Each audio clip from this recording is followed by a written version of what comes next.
Jesus Freak here. So I was thinking about what I'd like in my ideal reference Bible. And I have a whole bunch of them, ranging from real big ones like the Cambridge Turquoise down to little ones like this Pocket Concord. Now, ideally, there's a few things I'd want to see. Now, both my Concords, the personal one and the pocket one, have this little short glossary of biblical usage.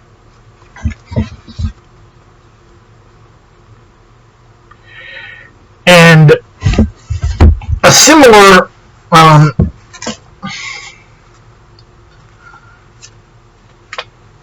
appendix called the Expanded Bible Word List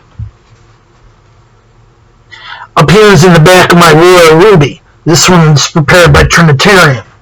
Trinitarian's original Bible Word List appears not only in their version of the Pocket Reference Bible, but also in older versions of the Royal Ruby before Cambridge started printing it.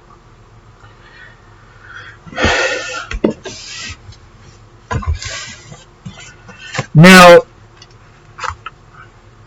this is, like I said, my personal size Concord, and it has a fairly comprehensive dictionary in it. Although it's concise Bible dictionary, it's actually pretty comprehensive.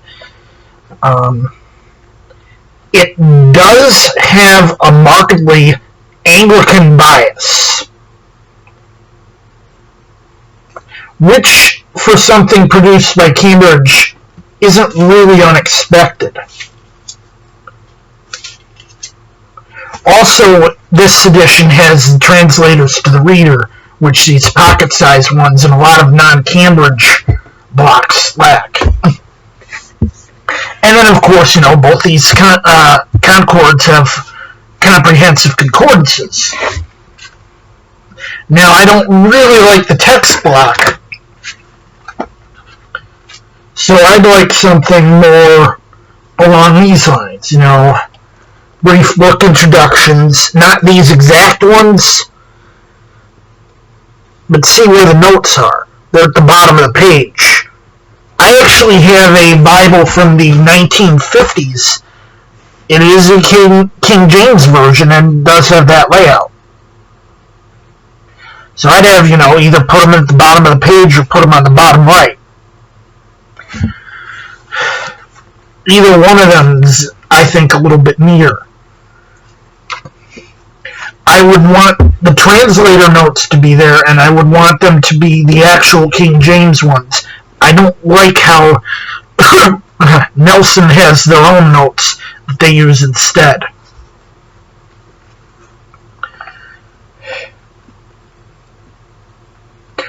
Like I said, I would put alongside the Epistle Dedicatory, it's not a King James without it as far as I'm concerned, the translators to the reader preface.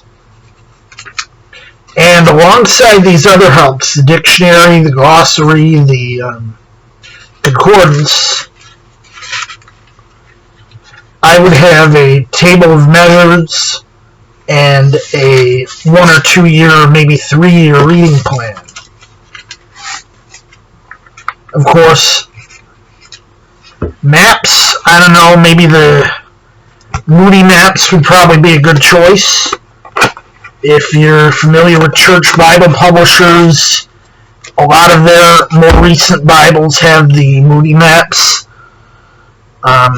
Some Cambridge Bibles have them.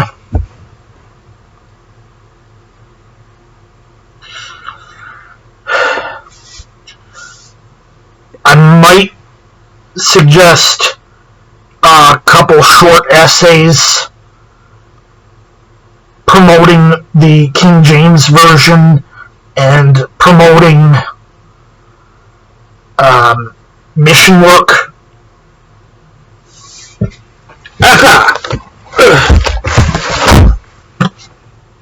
Oh no, that's my Thompson chain. I thought that was my Clarion. I know my Clarion's got the Moody maps.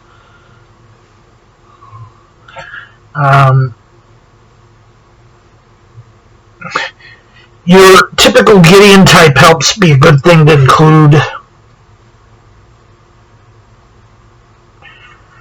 I think a 9 to 10 point font bourgeois or long primer is your ideal font size for a Bible.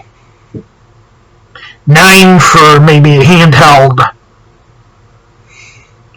And maybe if I wanted like a more family-oriented Bible, I could have something like that in like a 12, 13 point size.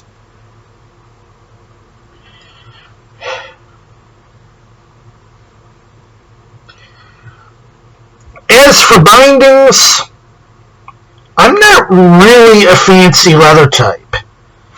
I mean, yeah, I have a couple, your ironed calfskin,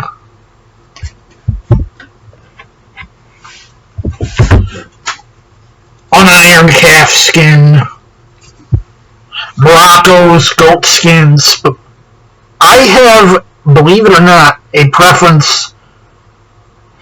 You're going to kill me for this. I like bonded leather.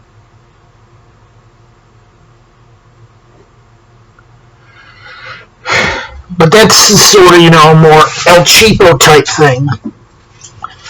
And that's just more to my taste. That and hardback.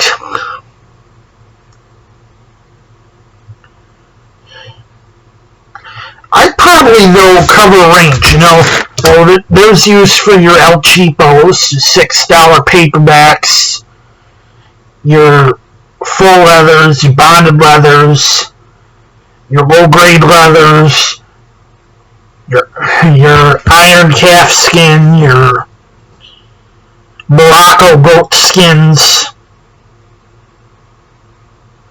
You can have, a range of sizes, range of text, bindings.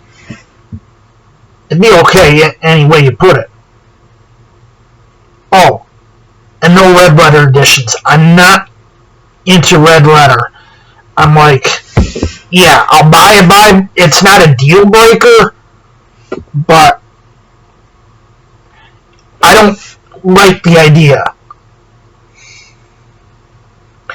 as it puts special emphasis on some words of God. And you have some people that, if it ain't in red, it don't matter.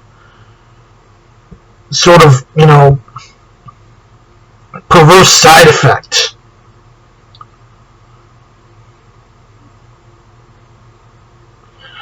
So, no red letter edition.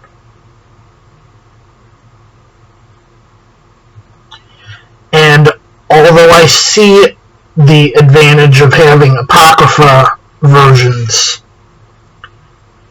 that also leads to the perverse idea that some people accept the Catholic canon or the expanded canon of the Apocrypha, and as I say elsewhere, there are 66 books. So, no Apocrypha. I would prefer the approach that the Pocket Reference Bible takes for self-pronunciation. I would have a separate guide and no marks in text. Now, one thing to note about the guide in the Pocket Reference Bible, it actually has self-pronouncing marks for the Apocrypha. Yes, I've checked this. I would make sure it doesn't.